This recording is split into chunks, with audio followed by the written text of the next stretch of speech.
Good afternoon, good morning. Welcome everybody to the side event, to the 51st Human Rights Council session. You actually might say, well, Lebanon is not listed for a discussion on the Human Rights Council, but of course that actually makes this discussion even more important.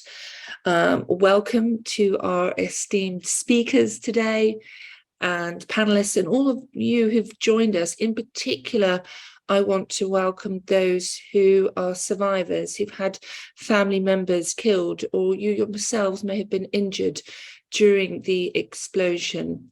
Thank you for joining us for this really important discussion. And indeed, we're going to be hearing from family members today about what they want and why the fight for justice is so important.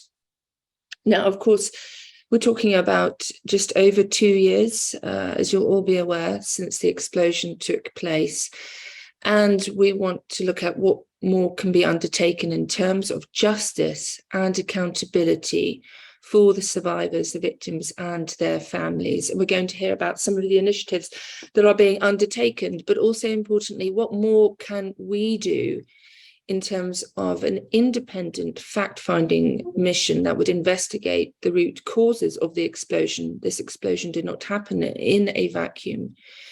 We're looking at, unfortunately, decades of corruption that have contributed towards the situation that Lebanon finds itself. Now, repeatedly, it's told to me, Antonia, in this current situation of political difficulties, we know that there's no government still in place, economic uncertainty, people fighting every day just to make ends meet. Where does this, why are you still fighting for justice and accountability? Well, of course, this is absolutely vital that we look at this, not only for the victims, survivors and their families, but I would say for the future of Lebanon.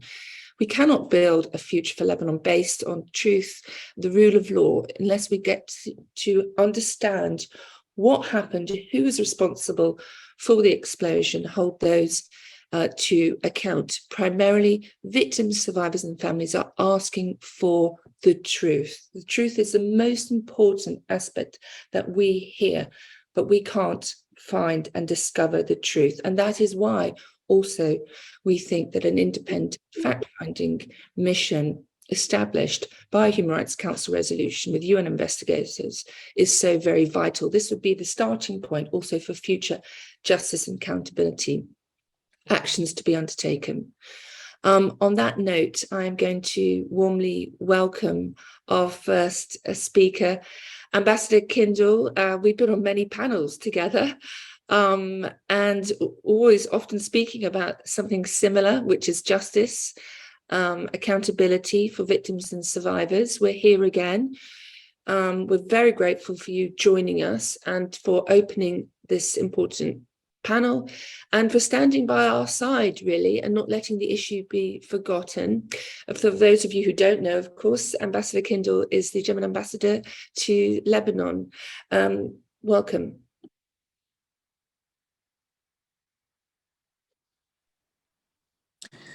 Thank you very much, Antonia, and thank you very much to Legal Action Worldwide and Human Rights Watch to bring up this panel again, because as you said, for a start, we need to keep this on our agenda.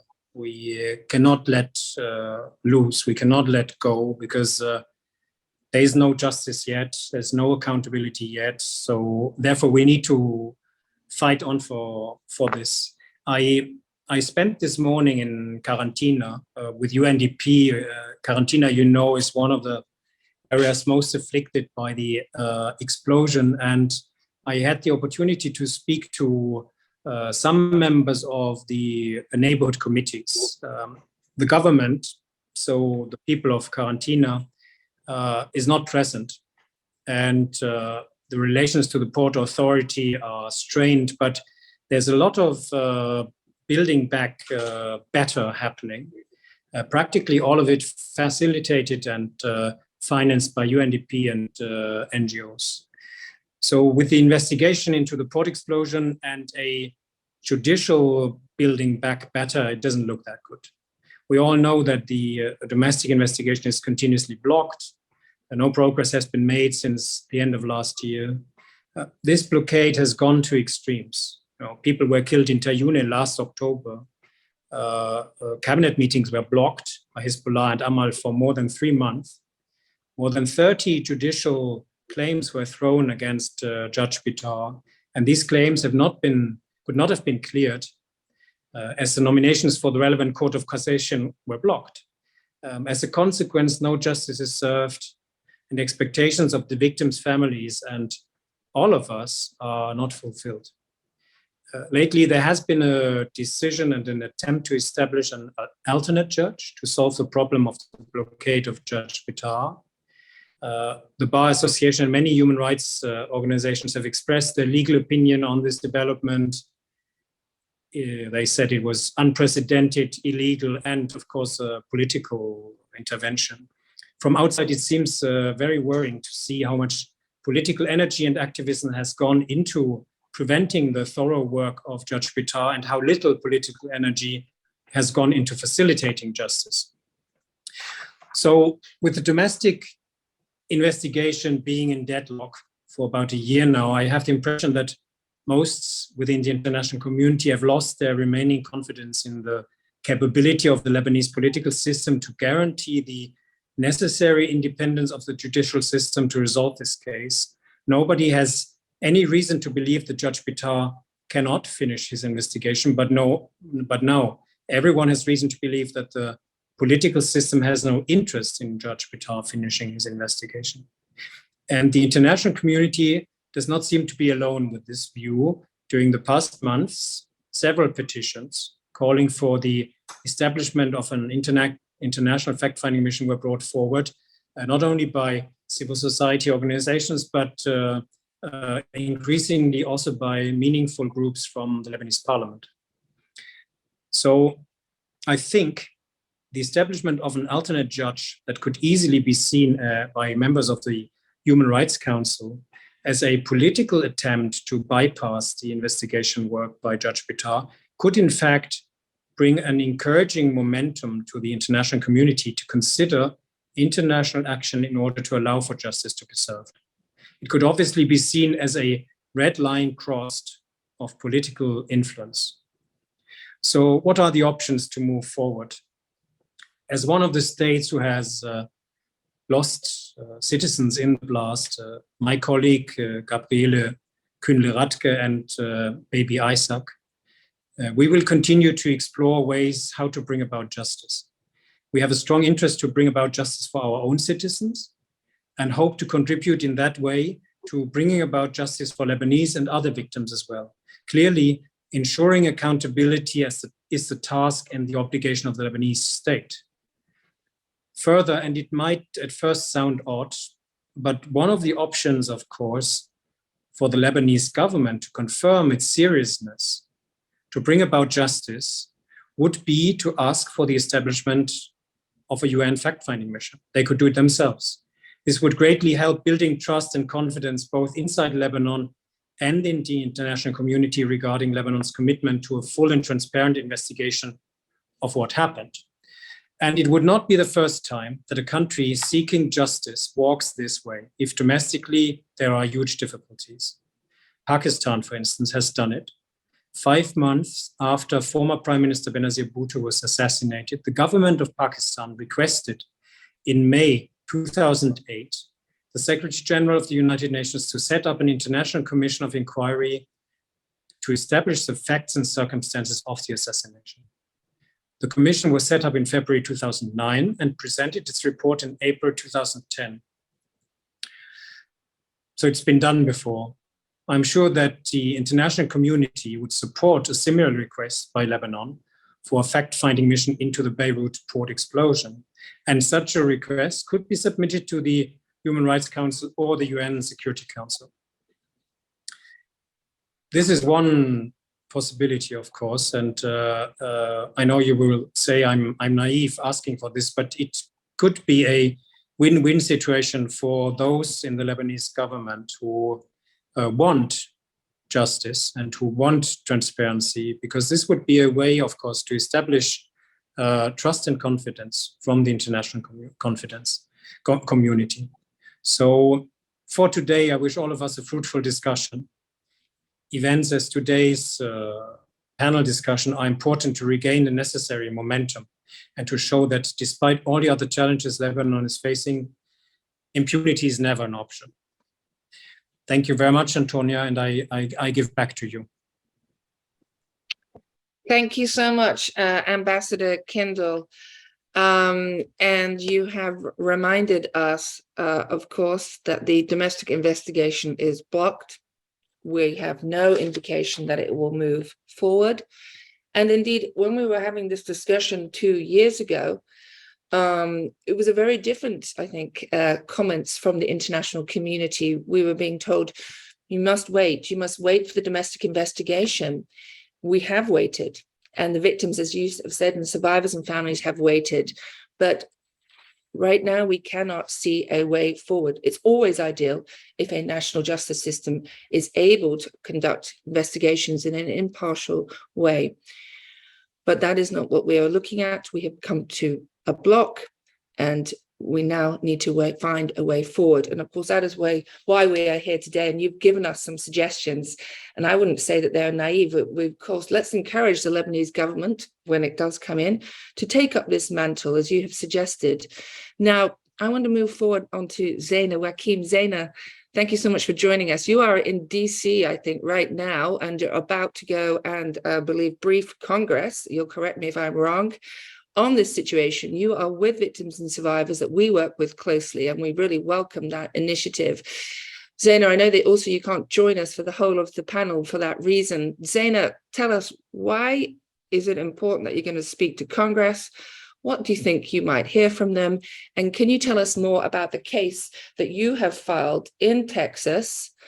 And what do you think will happen in the next steps in that case? Welcome, Zeina. Good to have you on the panel today. Thank you, everyone. Yes, as you said, we are here in DC. I'm not meeting Congress, but members of the Congress and members of the administration as well. We've had multiple meetings this week, and coming back to this independent fact-finding mission that everybody was hoping to see today tabled at this session of the Human Rights Council. Well, this is not happening. What is worrying, it's not only that Lebanon is not asking for it, but we have heard the calls of Human Rights Watch stressing that France is not only not tabling it as promised, but also obstructing the tabling of such a resolution. It is important that we speak about it. It's not very politically correct, but the victims need to hear, well, they already know that any other member of the Human Rights Council can table such an agenda. Waiting for Lebanon to do it is good.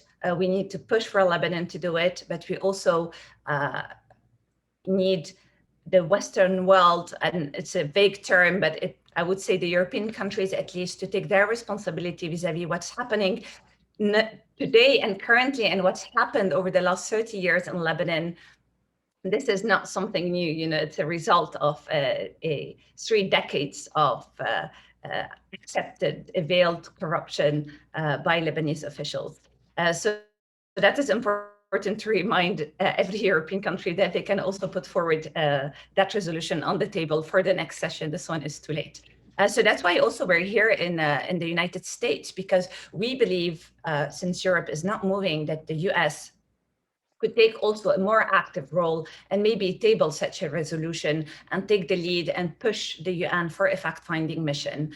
And why is this fact-finding mission is important? We speak very often about how it will help Judge Bitar, but it will also help European citizens who could initiate legal actions in their home jurisdictions, being Germany or France or the UK or Switzerland, actually. And that report will give enough evidence, substantiated evidence, to every prosecutor in Europe to be able to open their own investigations. For the time being, we heard that judges in Europe cannot move forward because they don't have enough evidence. And obviously, they don't have the resources to lead such complex investigations. So that fact-finding mission will allow all of these judges to open their own investigations and hence give justice also to the lucky victims who then can initiate proceedings outside of Lebanon. So for the American victims, and I'm coming back to your question, what have we done for the American victims? Well, we realized that there is a way for them to file a claim in Texas. And why is Texas? It's because the company that took over a UK company called Spectrum, that company chartered the deadly vessel Roses with a cargo of ammonium nitrate come to Lebanon.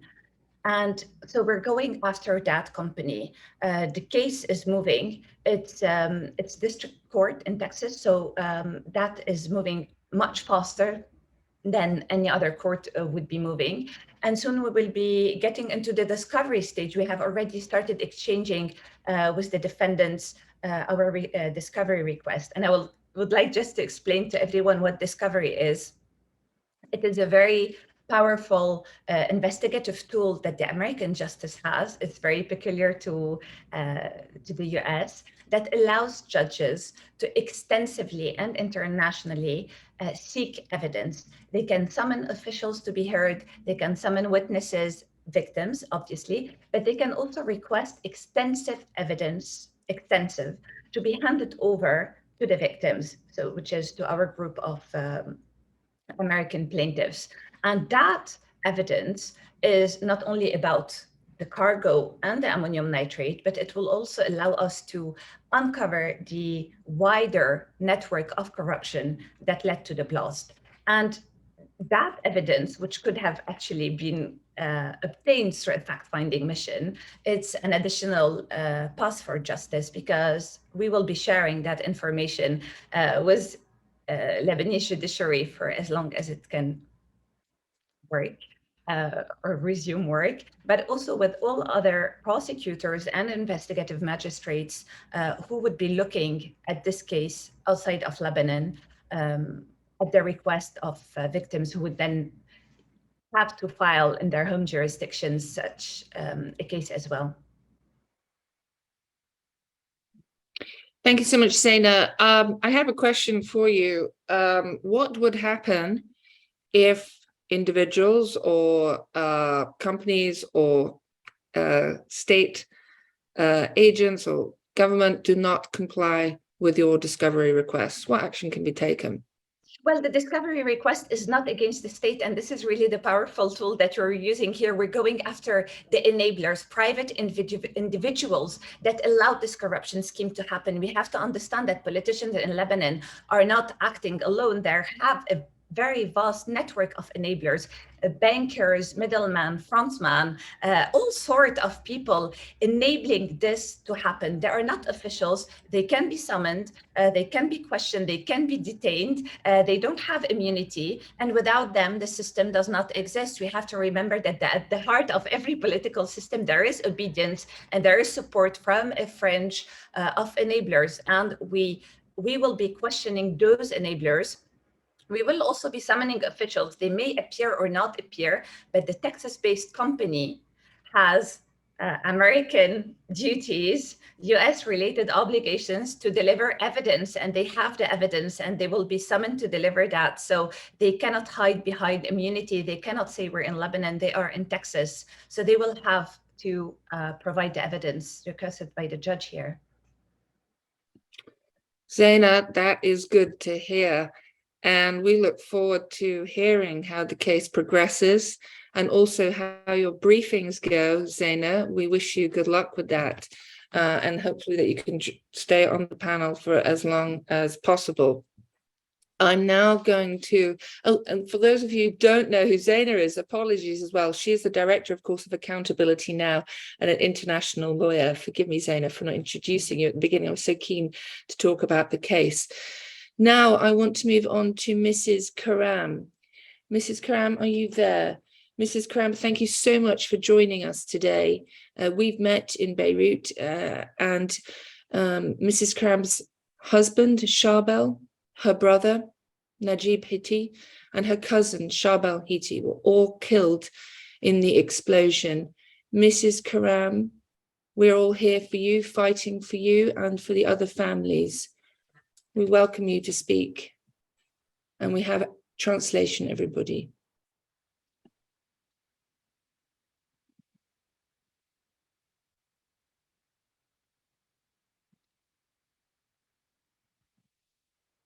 If you unmute yourself, we can't hear you at the moment.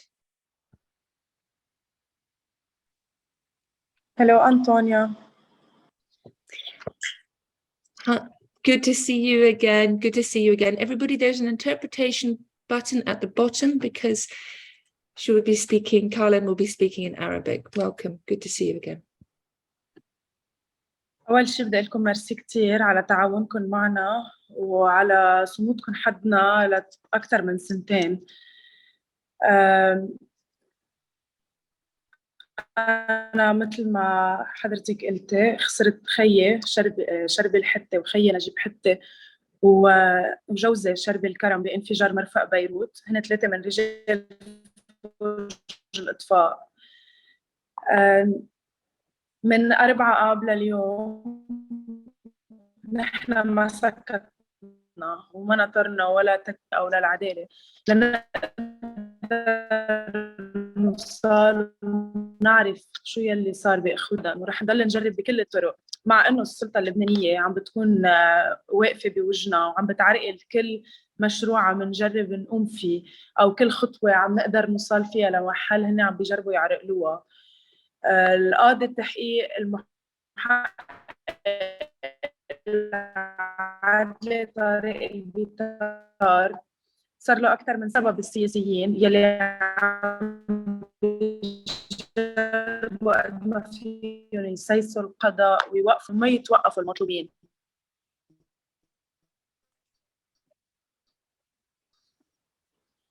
أو 20 2022 أطلقنا حل الدولة اللبنانية 90 يوم لنقدر وفي حال ما رجع القاضي بإطار كفة عدلية وقدر يكفي بتحقيقاته ويوصل طلبناه هو إنه يقبلوا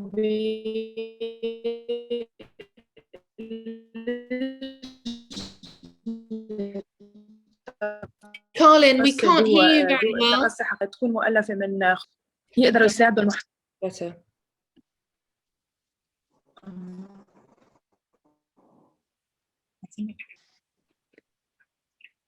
Please, Carlin, continue. We were having trouble. We know you've had some internet connection. Do continue.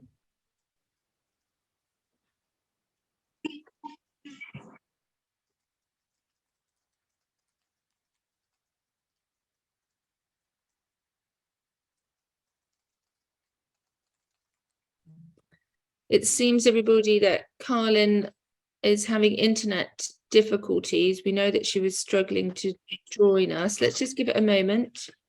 Yes, can you hear me now, Antonia? Yes, we can. Please do continue.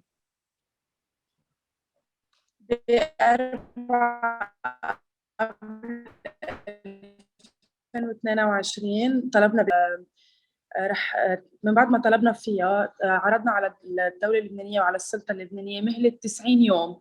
بهدول ال 90 يوم مفروض هن يرجعوا يردوا القاضي بإطار ويكفي شغله.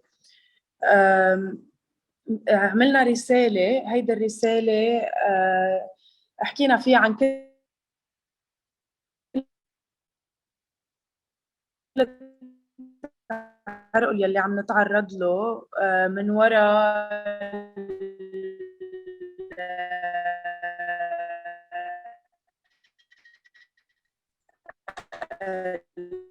السياسيين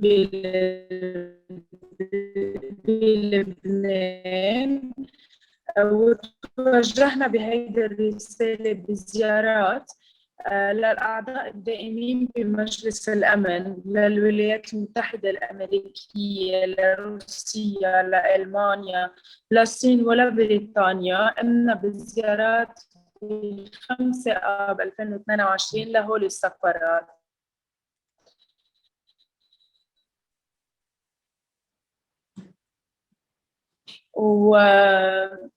وقلنا لهم انه القاضي له اكثر من 7 اشهر موقوف عن عمله، لهلا ما عم نقدر نوصل لحقيقه بلبنان، وطلبنا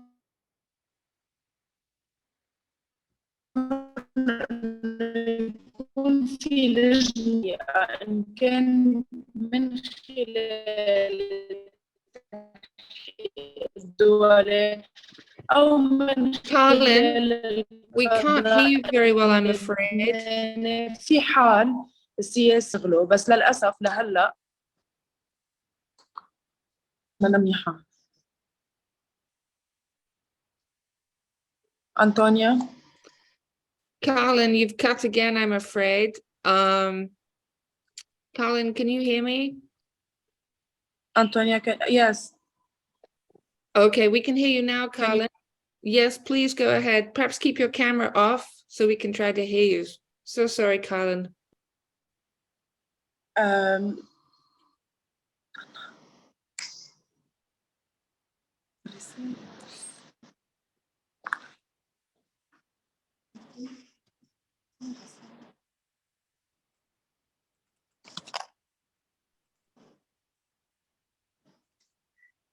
Colin, I think what we'll do is come back to you because there are internet difficulties. If my colleagues could please call Colin, and we will, everybody, I know that we want to hear what Colin has to say.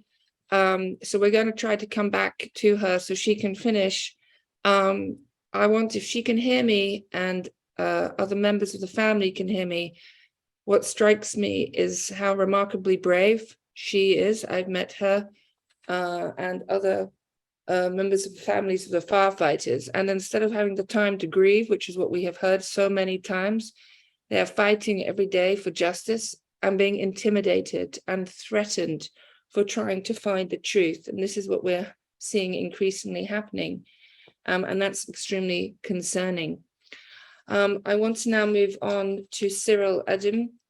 Cyril, thank you so much for joining us today. Your sister, Crystal, was killed in the explosion.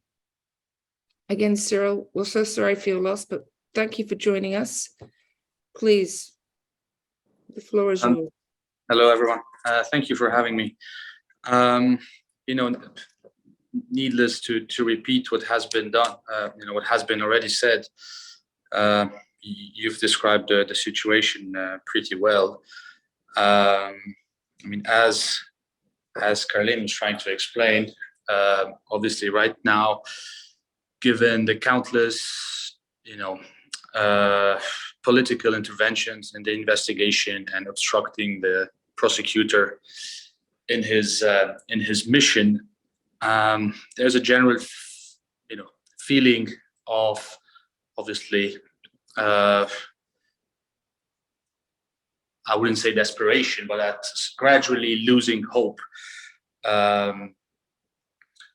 overall. And obviously what adds insult to the injury is seeing the accused trying to replace the judges themselves.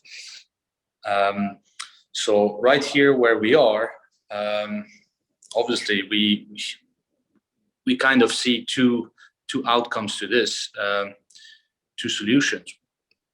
One, either have, you know, the international community put pressure on Lebanese authorities to allow the current prosecutor to pursue his missions, but this seems either not likely or you know, at least not happening.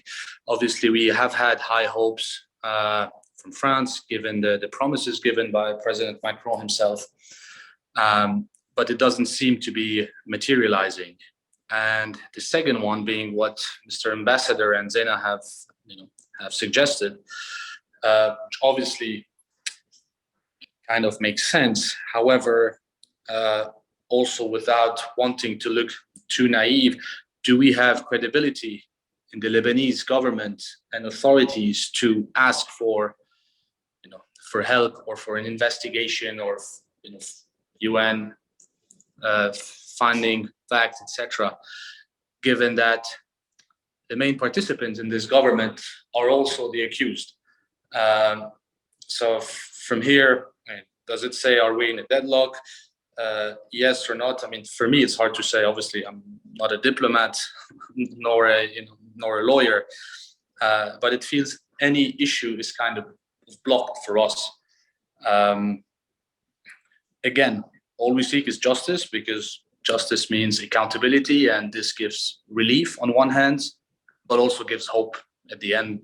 That's what we're looking for. So again, we as families, because there are several international, whether Europeans, Australians, Americans, victims, should we seek assistance in our own jurisdictions? And should we do it at an EU level or at a separate, country by country? This is the difficulty. And as Zena said, maybe the resources are not there. Should we go straight, to the US? Is there a way there? I mean, I'm not sure. Again, I'm not sure. We're just looking for guidance on that sense. But to us, people, I mean, especially like Carlin and others on the ground in Lebanon that are fighting, intimidations on a daily basis. And I don't know, I just don't want to repeat what has been said, but, what else can we do? We just need guidance, basically. That's all we need. Thank you, Cyril. Thank you so much. Cyril, we don't want you to lose hope, and that's also why we are holding and will continue to hold these events to shine this spotlight. We're not going to forget, and we're going to fight for justice and for accountability. And that brings me, of course, on to our last speaker for the panel, and then we will open up for any questions. Who's Lama Fakir. She's the director of Human Rights Watch for the Middle East and North Africa. Lama, Human Rights Watch have been spearheading, along with us, the request for an independent and impartial fact-finding mission, a UN investigation. Lama, why has it not happened? What are the challenges we are facing? Can you tell us more? And what more can we do, Lama, to heed the calls of the families of the victims and survivors? Welcome, and thank you so much for joining us today. Thank you, Antonio, and thank you to Law for holding this space, and for Ambassador Kindle for your ongoing support for the victims of the blast.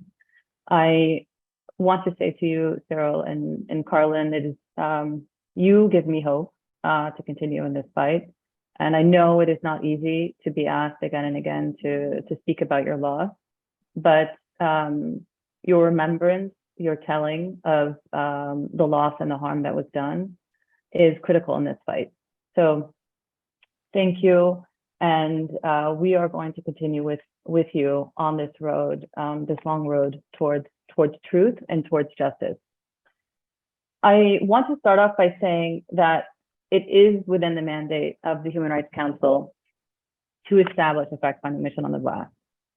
So the question is not whether the council can do it, but whether a state or a group of states will lead on putting forward a resolution calling for such a fact-finding mission, and whether a majority of the HRC member states will then vote to pass it. One of the questions we get from member states when we press them to establish a fact-finding mission is, why is the HRC the appropriate body to establish a mechanism to investigate the blast? But the reality is that UN-mandated investigations are increasingly becoming used to respond to serious violations of human rights law, whether protracted situations or resulting from sudden events like the blast. And they're being used to promote accountability and counter impunity. In the case of the Beirut blast, this mechanism could investigate the failures in the obligation to protect the right to life that led to the explosion. It could also investigate the failures in the investigation of the blast that have constituted a violation of the right to remedy under international law. Another concern that is often raised by member states is whether such an investigation would impede domestic efforts towards accountability. The unfortunate reality, and we've heard this from Ambassador Kindle as well, is that domestic efforts have been rendered ineffective due to political interference in Lebanon. And unfortunately, this is nothing new. Lebanese and international rights groups have for years documented political interference in the judiciary and criticized its lack of independence. This has also been acknowledged by the UN Human Rights Committee. Lack of independence of the judiciary has allowed this culture of impunity to flourish in Lebanon. And even if a domestic investigation is allowed to go forward, and I hope it will one day, an international investigation would not impede, but rather assist such a domestic process. The findings of an international investigation conducted in accordance with the highest international standards and best practices could be useful to the Lebanese authorities in investigating the explosion in the future and in any effort domestically to bring to justice anyone suspected for responsibility.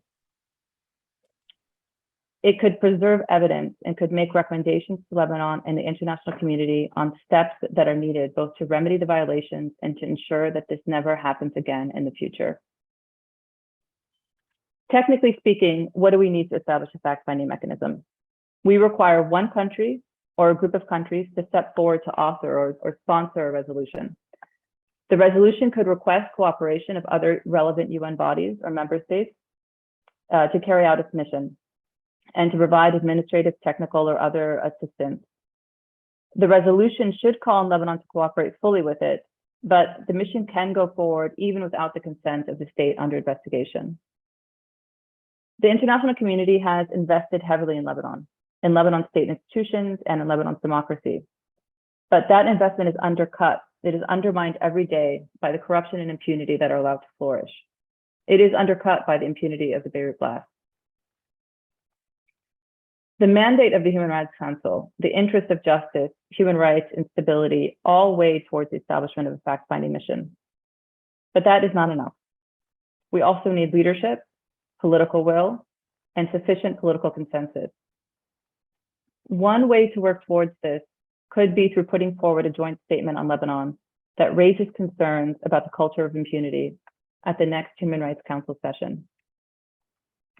It is this culture of impunity which has allowed Lebanon's governing elite to evade accountability for grave abuses like the blast. Such impunity only encourages further abuse and decreases the public's trust in the government and in the judiciary. The joint statement could recommend an independent fact-finding mechanism, and it could also press Lebanon to urgently adopt a law on the independence of the judiciary that meets international standards, something which is needed and drastically overdue.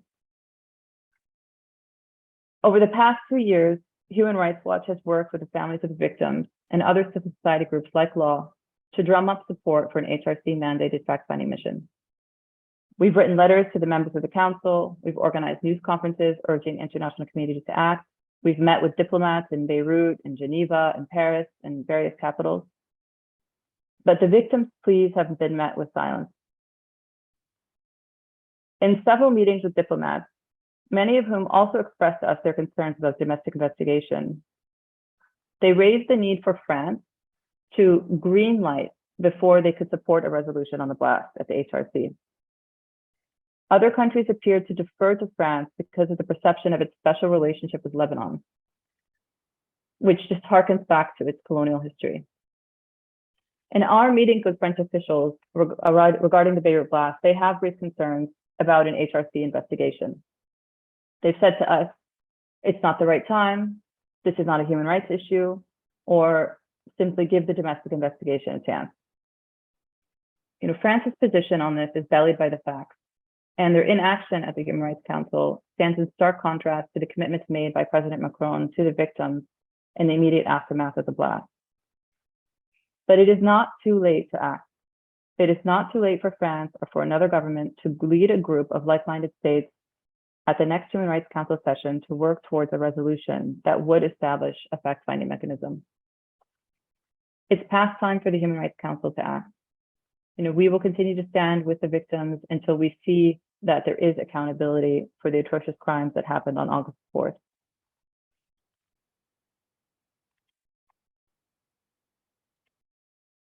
Thank you, Antonia. Thank you so much, Lama, for very succinctly setting out why the Human Rights Council, which is a question that keeps arising, that they have the mandate.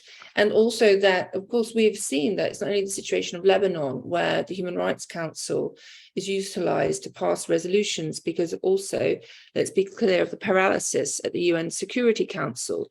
They have the mandate, as you have set out, it is a human rights issue. And international law is clear that when domestic remedies are ineffective or unavailable, we need to turn outside of the domestic judicial processes. And arguably 2 years on, we are clearly at that stage. The domestic investigation has been given a chance. It is the right time, and it is a human rights issue.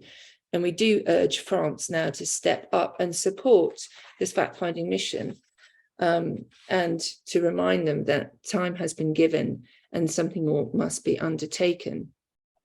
And also, of course, to remind ourselves that the EU Parliament have passed a resolution where they've also made their support clear for a UN fact-finding mission to undertake an investigation, and that this would support any potential domestic processes. I want to take the opportunity now to go back to Lama and ask you a question that's come in from those in the audience.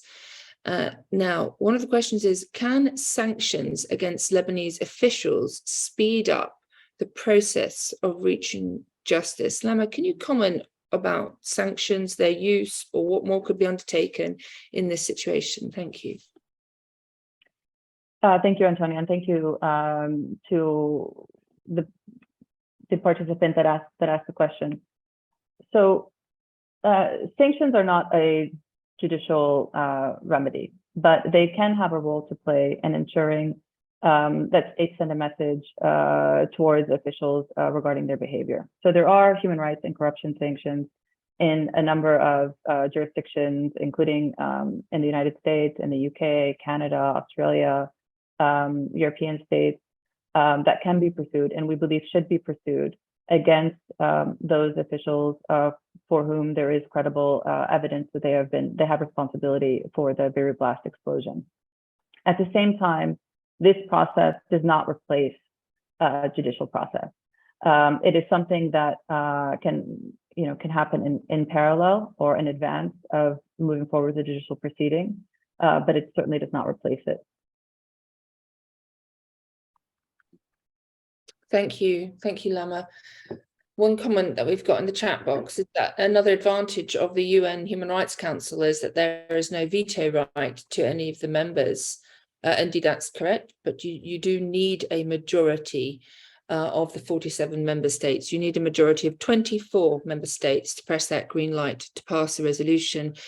Interestingly, you might have seen actually that Barbados during the UN UNGA last week was suggesting that the right of the veto should be removed at the UN Security Council. I think that's not something that's been taken up, but certainly this is always the difficulty that one has. But that's correct, there is no veto at the Human Rights Council. Ambassador Kindle, I wonder if I might pose a question, and feel free to refuse, that has come in from the chat box, which is, are there any developments on the cases being prosecuted? I think it's not quite prosecuted, being investigated, but the question is being prosecuted under the German justice judiciary. That's the question. Are you able to share anything with us? Thank you very much for the question. And I refer to what Sena said earlier.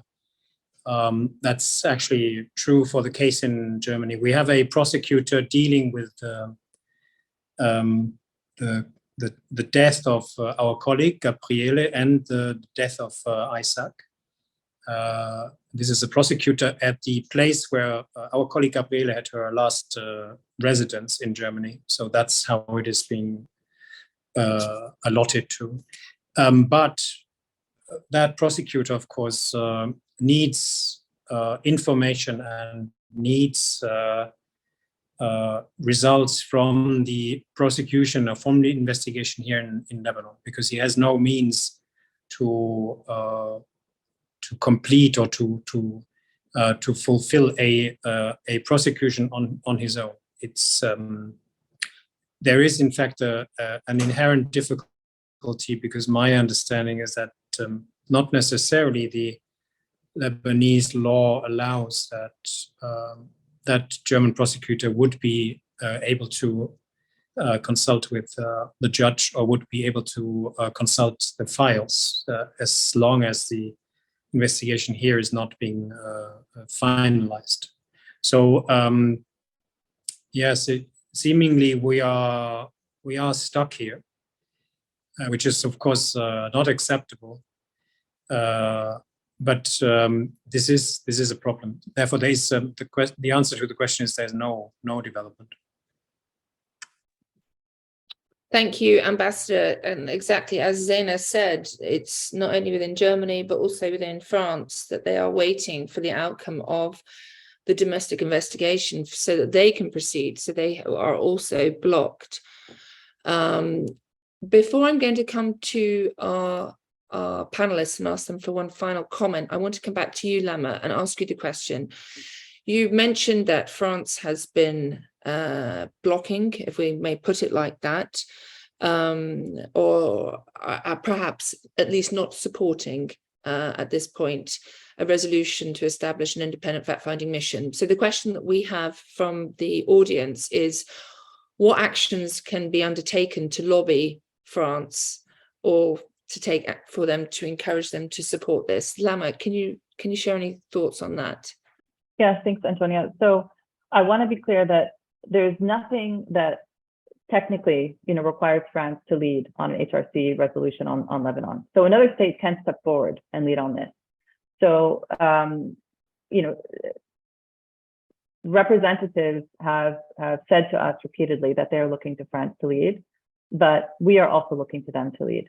We are looking to Australia. We are looking to other governments to lead on this. There's no reason why France is the only one that should be able to lead on a resolution on Lebanon. That said, we do continue to press French officials on this issue in Paris, in bilateral meetings, in Geneva, in capital here in Beirut. And I know the families of the victims have also taken steps to protest in front of the French embassy, to request a meeting with the French ambassador. And I think it is very important for French officials to hear from the individuals that have been impacted by the blast, to hear directly from them, and for them to really understand the impact that the blast has had, not just on us on an individual level, but on the instability in the country and in undermining our ability to charter a path towards stability and peace and rule of law and accountability in the country at this very critical juncture in Lebanon. So I think we are past the point now of sort of quiet diplomacy. We are making public calls on France to lead. We encourage that from others, and really just want to see President Macron act on the promises that he made to the victims in the days after the blast. That that France would stand with the victims.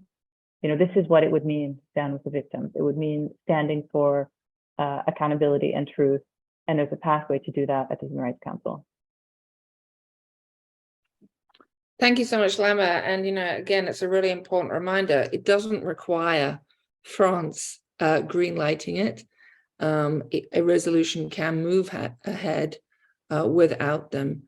But thank you, Lama. And it's really important. We hope that French officials will hear and meet with the victims and survivors to hear what they have to say. But more importantly, looking at what's the broader impact on them, as we know, and Lebanon moving forward. Now, I want to give the floor to our panelists for perhaps just 1 minute, any final comments that they might have before we move to closing. Ambassador, just raise your hand if you're ready to make any closing remarks. So I know whether to come to you or not. But I'm going to start with Carlin. Carlin, any final comments?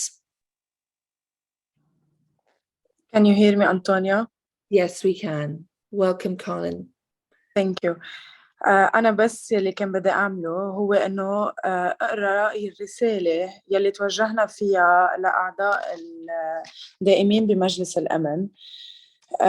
هيدي الرسالة ممضية من جمعية أهالي شهداء فوج إطفاء بيروت 4 آب، وبتقول إنه ب4 آب 2022 من بعد 2 على المجزرة يلي دمرت أجزاء كبيرة ببيروت وأسفرت عن مقتل أكثر من 200 شخص وآلاف الضحايا ومئات الآلاف من النازحين، تستمر التكاليف النفسية والاجتماعية والمالية لهذه المأساة في إلحاق خسائر كبيرة بالضحايا الناجين وأقاربهم والسكان بشكل عام. نحن الموقعين أدناه جمعية أهالي شهداء فوج إطفاء بيروت نحن أقارب رجال الإطفاء المتطوعين الذين استجابوا أولاً من رجال ونساء وسارعوا لإخماد الحريق دون إبلاغهم بالمواد الخطرة الموجودة في الحظيرة. أسماء هؤلاء الأبطال الذين لقوا حتفهم جميعاً في انفجار المرفأ هم جو بوصعب، رامي كعكة، سحر فارس، نمثال حوا، نجيب حتة، شربي الكرم، إلي خزامي، جونون ورالف ملاحي. قد قدمت طلبات عديدة بما في ذلك عرائض موقعة من مئات آلاف من المواطنين اللبنانيين داعية لإجراء تحقيق مستقل بتفويض من الأمم المتحدة في انفجار مرفأ بيروت. وكان من بين الدوافع لهذه الطلبات عدم الثقة في قدرات كل من الحكومة اللبنانية والسلطة القضائية اللبنانية على التعامل مع هذه الجريمة، نظراً للتضارب الكبير في المصالح وفضلاً عن العجز التاريخي للبنان في حل جرائم كبرى في السابق ونقص في التقنيات. لسوء الحظ ثبت أن جميع هذه المخاوف كانت مبررة، وبعد عامين من المأساة لا حقيقة ولا عدالة، على الرغم من الادعاء على الوزراء السابقين وهم أعضاء حالياً في مجلس النواب. نجحوا هؤلاء والأحزاب السياسية التي تساندهم في عرقلة التحقيق من خلال الإساءة الصارخة للدفوع القضائية، إزاحة القاضي العدلي طارق البطار ومنعه من أداء مهامه منذ حوالي 7 أشهر من خلال طعون قانونية مزيفة. لا نثق نحن أهالي ضحايا انفجار مرفأ بيروت أن حقيقة هذا الحادث المأساوي وتحديد المسؤوليات سيتمون دون الأمم المتحدة. لقد كنا أكثر من صبورين في انتظار نتيجة التحقيق القضائي اللبناني، ولكن الآن يجب على الأمم المتحدة والمجتمع الدولي أن يدركا الآن أنه يسود التحقيق اللبناني شوائب عقيمة، ولا يمكن هذا المسار المحلي أن يؤدي إلى الحقيقة والعدالة. لذلك ما لم تتم إعادة قاضي التحقيق إلى منصبه بكامل صلاحياته وتأكيده على قدرته واستعداده لإصدار تقرير نهائي في خلال 90 يوم من تاريخ 4 آب 2022، عندئذ يحث الموقعين أدناه مجلس الأمن النظر في القرارات التالية واعتمادها إن كان ذلك مناسباً: إنشاء وتمويل هيئة مهنية مستقلة مكلفة بتحقيق وتحديد أسباب انفجار مرفأ بيروت والمسؤولين عن هذه المأساة، فرض على الحكومة اللبنانية وقاضي التحقيق وجميع الأطراف الأخرى في لبنان تسليم الهيئة المختصة جميع المعلومات والوثائق والبيانات التي بحوزتهم فيما يتعلق بتفجير مرفأ بيروت والتعاون بشكل كامل مع هيئة التحقيق. لقد عانى الضحايا الناجون وأقارب المفقودين الذين قضوا نحبهم وشعب لبنان معاناة كبيرة وانتظروا بصبر الإغاثة والإغلاق. أمالهم الآن معلقة على مجلس الأمن. نحن نتطلع إلى إجراءاتكم السريعة. شكراً أنطونيو، ميرسي كتير.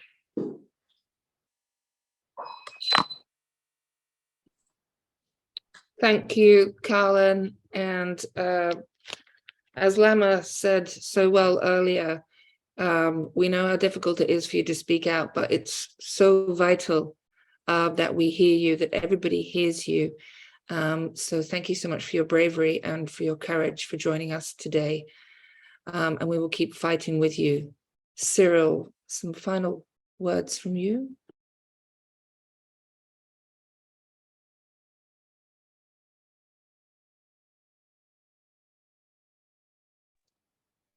I just wanted to thank you all. I mean, obviously for the support for law, and as everyone said, I think we've given the local authorities enough time to to progress. Nothing concrete has been done, and I think we are ready to move to the next stage with everything that has been said and suggested. And as relatives and victims, we are all ready to help in any way we can, and yeah, to take it to the next level. Thank you, everyone.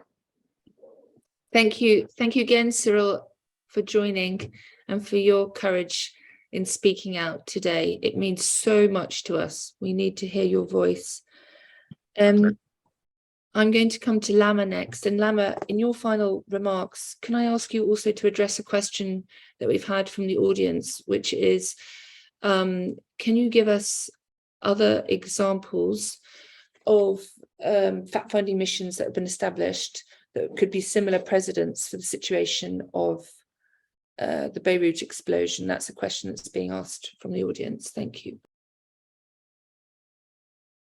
Thanks, Antonia. So, in the case of Lebanon, there was an establishment of a fact-finding mission following Prime Minister Hariri's assassination, and that was requested by the Lebanese government. And in that case, the Lebanese government requested the investigation, but the rationale behind requesting such an investigation is not very different from the situation we have today, which is that concerns around political interference undermine the ability of a domestic investigation to credibly reach a just outcome. So we don't have to look far. There are a number of HRC fact-finding missions that are established in the context of conflicts. And again, the thread that unifies these investigations is really the absence of the ability of the political will to advance justice and gross violations of human rights. So unfortunately, again, those are the conditions that are present today in Lebanon. Maybe just to close, I think to say, we were hoping that there would be more support for the establishment of a fact-finding mission at the current HRC session. And we have not seen joint action yet, but we will continue to work towards that in the March session. The political dynamics in Lebanon are very difficult today, and I think the trajectory for the country is continuing to be negative. And one thing that we have tried to articulate and to explain is how closely tied the absence of accountability for the blast is to the ongoing impunity and corruption that is happening in the country today. And as long as those two factors, impunity and corruption, are allowed to flourish in the country, we are not going to see progress on rule of law and on human rights. So thanks again for holding this space, and thanks again to all of the panelists and to the audience for their questions. Thank you so much, Lama. And before I move to Ambassador Barnes for our closing remarks, Ambassador Kendall, any final comments? Thank you. Just two comments, actually, or just two words really before my Australian colleague can come in. Thank you, Antonia, for insisting on these panels and these discussions, and really thanks to Legal Action Worldwide and Human Rights Watch to continuously bring this up and not let go. The second comment is to Carlin, to Cyril, and other relatives of victims. I admire your and I respect your courage and your insistence, and that you are able to continue doing this, because of course for all of those who have lost someone, this is a terrible process, to have to see that nothing is coming out of this in terms of justice, and to manage the own expectations one has. And of course, I cannot compare what we are going through at the German embassy, but it is a constant feeling of loss to have lost a colleague. And I really want to thank you for keeping this up and being willing to stand up for it, and not getting tired of it until we hope we can receive some justice. Thank you very much. Thank you, Ambassador Kendall, and thank you for standing by our side, of everyone's side during these last 2 years. Ambassador Barnes, the Australian ambassador to Lebanon, you have been very patient. Thank you so much for joining us today. And we welcome you to have some closing remarks for the finish of this panel event. Yes. Hello, Antonio. Thank you very much. Can you hear us? We're having difficulty hearing you, and we've missed the last 5 or 10 minutes. Thank you very much. So thank you very much to Legal Action Worldwide and Human Rights Watch for organising this event. And also thank you to all the participants, particularly the panellists, for sharing their experiences.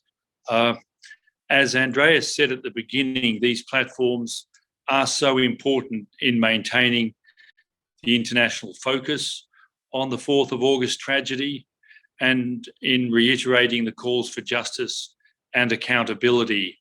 And I'm honoured here to join my voice and speak out on this matter. Australians were deeply shocked and distressed by the blast, which resulted in the loss of so many lives and such devastation here in Beirut. And as we know, the youngest victim of the blast, Isaac Ohlers, just a 2-year-old boy from Australia, was also killed. Isaac's mother, Ms. Sarah Copeland, is a strong advocate for justice, as we all know, and I'd like to acknowledge her tireless fight for justice and for a full investigation into how this tragedy could have happened, and to ensure that it doesn't happen again. Australia is unwavering in our call for a full, credible and transparent investigation into the cause of the explosion on the 4th of August, and we strongly support those responsible being held to account. Here in Beirut, at all the meetings I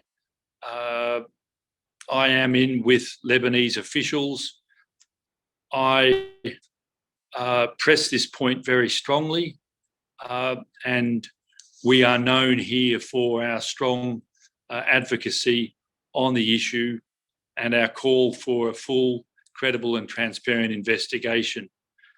Earlier this week, I met with Lebanon's Justice Minister, Henry Khoury, and I told him that while we respect Lebanon's sovereignty, we're concerned with the delays affecting the domestic investigation, which has failed to deliver any sort of justice to the victims.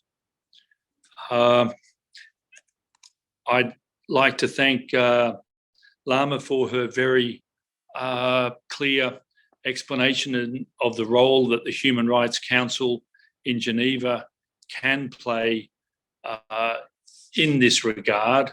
And I want to reassure you that Australia will continue to watch all the developments very closely in terms of progress on the judicial investigation, and we'll continue to engage a range of partners about the next steps that can be taken to ensure that there is an investigation and that justice can be delivered here. I think when you live in Beirut,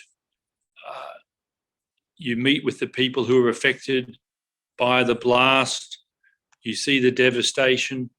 It's very hard not to be moved by this, and we here are fully behind the calls for a full investigation that will deliver justice.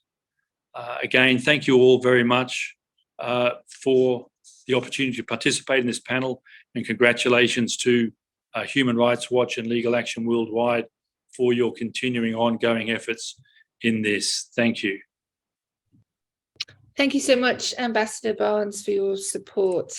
And I know that the Australian government's support to Sarah Copeland, who we represent and work with very closely, has been really, really important. That almost brings us to a close for this panel, which I have to say gives me absolutely no pleasure to chair.